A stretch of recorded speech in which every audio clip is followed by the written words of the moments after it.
Bonjour tout le monde, je m'appelle Erika et j'ai 14 ans. Je voudrais vous raconter mon histoire et notamment le style de vie inhabituel que ma mère m'a fait mener. Et je vous le dis tout de suite, n'essayez même pas de répéter ce que j'ai fait depuis quelques années. Ma santé était en danger et tout aurait pu très mal finir. Même si on ne peut pas dire que tout s'est bien terminé, je suis en vie et c'est déjà bien. Mais je ne sais pas si ma mère m'aime encore ou non. J'aime vraiment ma mère. Certes, elle a mauvais caractère et des goûts assez spéciaux, mais c'est tout de même ma mère. Et elle n'a jamais voulu me faire de mal. Elle m'a juste mise au régime. Même si c'était absolument contre ma volonté, ça ne semble pas si grave, n'est-ce pas? C'est ce que je me disais. C'est pourquoi je ne me suis jamais vraiment rebellée. Et puis ma mère elle-même a suivi ce régime. Alors je pensais qu'il était équilibré. Mais la nuit, je rêvais souvent de pommes de terre. Purée de pommes de terre au four, pommes frites. J'adorais toutes ces choses, mais il m'était strictement interdit de manger des pommes de terre. Et je ne pouvais même pas rêver de manger un steak, une côtelette ou une cuisse de poulet, parce que je ne savais même pas quel goût ils avaient. Tu imagines? Je n'ai découvert que récemment le goût des plats à base de viande, mais j'y reviendrai plus tard. Après la mort de mon père, ma mère est devenue sérieusement préoccupée, sinon obsédée par la nutrition. J'avais 3 ans et bien sûr je ne me souviens pas des détails. Je sais seulement qu'il est mort d'une appendicite. Cette maladie n'est généralement pas considérée comme mortelle si elle est traitée correctement, mais ça n'a pas été le cas pour mon père. Il n'a pas eu le temps de se faire opérer. Son appendice enflammé a éclaté et... Eh bien, quelque chose de terrible est arrivé à l'intérieur de son corps. Les médecins n'ont pas pu le sauver. Ils ont déclaré que la raison de sa mort était que mon père n'avait pas cherché à se faire soigner avant qu'il ne soit trop tard. Mais ma mère était persuadée que cet hôpital n'avait pas fourni d'assistance à son mari à temps. La mort de mon père a été une véritable tragédie pour ma mère. Mais au lieu de déprimer, elle a mis toutes ses forces à se venger de l'hôpital. Elle est allée au tribunal. Les procès ont été compliqués et ont duré près d'1 an, mais ma mère et son avocat ont réussi à apporter des preuves de l'attitude négligente des médecins. L'un de mes premiers souvenirs d'enfance est dans cette salle d'attente, et une dame d'âge moyen et d'apparence sévère, vêtue d'une cape noire, qui prononçait un verdict à voix haute, puis encore plus fort, qui frappait la table avec un maillet. Et puis j'ai vu le large sourire satisfait de ma mère. J'ai rarement vu le sourire de ma mère, c'est pourquoi je m'en souviens si clairement. Ma mère a reçu un généreux chèque de la part de l'hôpital en guise de compensation. Je ne sais pas exactement combien. Je ne peux dire qu'une chose, cet argent nous a permis à ma mère et à moi d'aller en Asie du Sud-Est et d'y vivre pendant plusieurs années. Nous sommes d'abord allés au Cambodge, mais nous n'y sommes pas restés longtemps, donc je n'ai presque aucun souvenir de ce pays. Puis nous avons vécu en Thaïlande et visité brièvement le Népal, mais le climat de montagne était trop froid pour ma mère.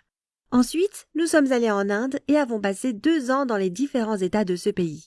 Nous ne séjournions pas dans des hôtels chers et nous ne mangions pas dans des restaurants pour touristes. Ma mère voulait quelque chose de complètement différent. Elle voulait que nous vivions très simplement et que nous mangions les aliments les plus locaux possibles. En fait, ma mère a surtout entrepris ce voyage afin d'étudier la culture alimentaire de ces pays. Elle s'intéressait à tout ce qui concernait le végétarisme. C'est ce type de nutrition qui semblait le plus sain et, par conséquent, le plus approprié à ma mère. Elle est devenue obsédée par ces idées après la mort de mon père. Elle blâmait tout autant l'hôpital que mon père lui-même.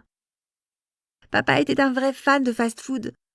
Pendant ces années de célibat, il ne cuisinait jamais et achetait des aliments qui pouvaient être mangés rapidement. Hamburgers, frites, chips, cuisses ou ailes de poulet. Il aimait aussi beaucoup le soda, et même après leur mariage, papa n'a pas vraiment changé ses habitudes, préférant la restauration rapide à toute nourriture faite maison. Maman croyait que c'était son appétit vorace pour le fast-food qui lui avait valu cette appendicite mortelle. Comme tu l'as peut-être deviné, dès l'âge de 4 ans, je mangeais exclusivement des fruits et des légumes. Lorsque nous vivions en Asie, ce n'était pas si mal car il y en avait tellement de sortes différentes et ils étaient si savoureux, mais nos réserves d'argent s'épuisaient peu à peu et je devais aller à l'école, alors nous sommes retournés aux États-Unis. À la maison, ma mère a continué à veiller strictement à ce que je reste végétarienne. Mais en réalité, elle n'avait même pas à le faire. Ça ne m'a jamais traversé l'esprit d'essayer de manger quelque chose de mauvais. Je n'ai jamais mangé de viande, par exemple.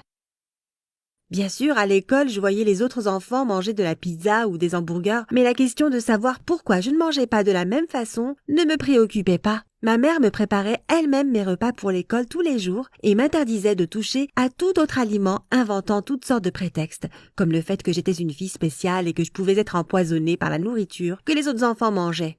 Ça a l'air stupide, n'est-ce pas? Mais quand j'étais petite, ça a fonctionné. En plus, j'adorais les légumes, notamment les brocolis. Donc le régime exclusivement végétarien n'était pas un problème pour moi. Mais plus je grandissais, plus il me semblait que ma mère allait un peu trop loin avec ce régime. Même le lait de vache m'était interdit. Maman achetait du lait de soja, d'avoine ou d'amande. Et le point de vue de ma mère sur la nourriture continuait à devenir de plus en plus sévère. Maman ne se contentait plus du végétarisme ordinaire. Elle a commencé à chercher quelque chose d'encore plus sain et plus correct. Cela l'a conduite aux travaux d'Arnold Ehret, un nutritionniste allemand qui a vécu au XIXe siècle. Il s'est installé aux États-Unis et a écrit plusieurs livres sur la nutrition correcte, enfin, celle qu'il pensait être correcte.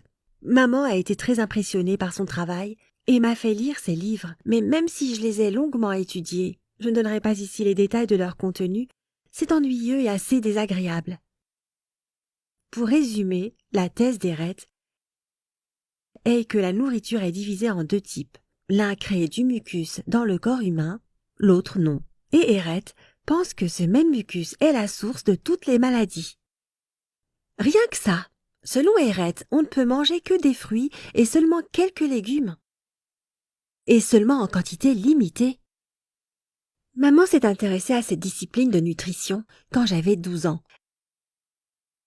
Et à partir de ce moment, elle a complètement supprimé de notre alimentation les flocons d'avoine, le riz, les pommes de terre et bien d'autres choses encore. Il serait plus facile de lister les aliments qui sont restés sur la table. Maman a aussi commencé à me limiter en argent de poche, croyant qu'à l'école ou en me promenant avec mes amis, j'enfreindrais ces règles.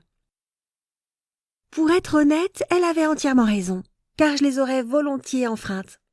J'ai fait de mon mieux pour traiter ma mère avec compréhension. J'ai essayé de croire qu'elle savait ce qu'elle faisait. Mais j'ai commencé à envier mes amis qui avaient une vie normale. Et j'ai commencé à me sentir mal. J'avais constamment faim. Je ne me sentais rassasiée que lorsque je mangeais des bananes. Les autres fruits n'aidaient en rien. Ma mère et moi mangions presque exclusivement des fruits.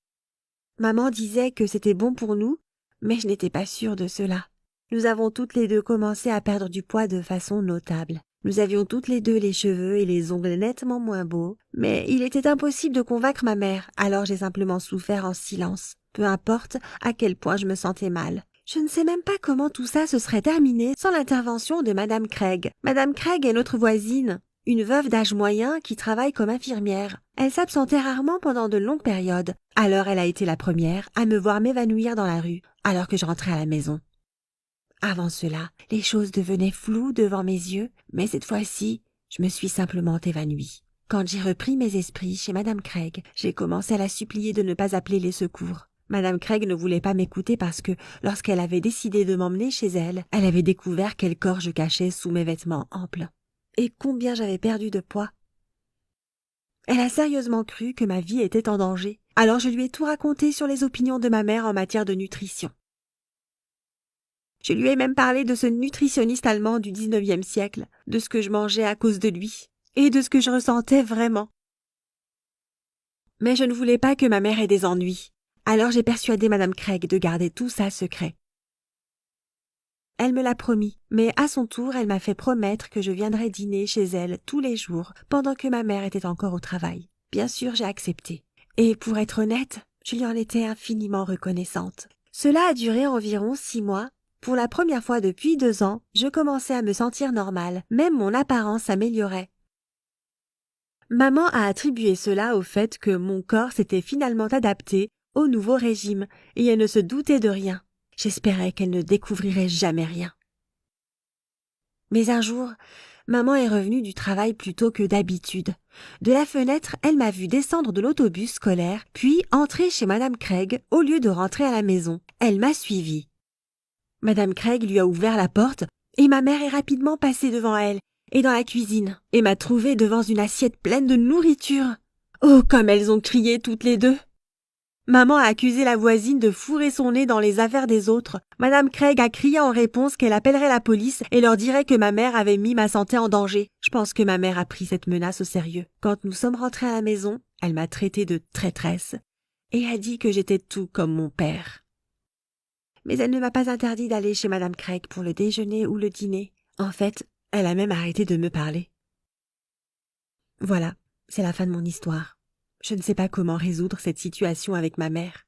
Que penses-tu de tout ça? Peux-tu me donner un conseil? Partage-les avec moi dans les commentaires.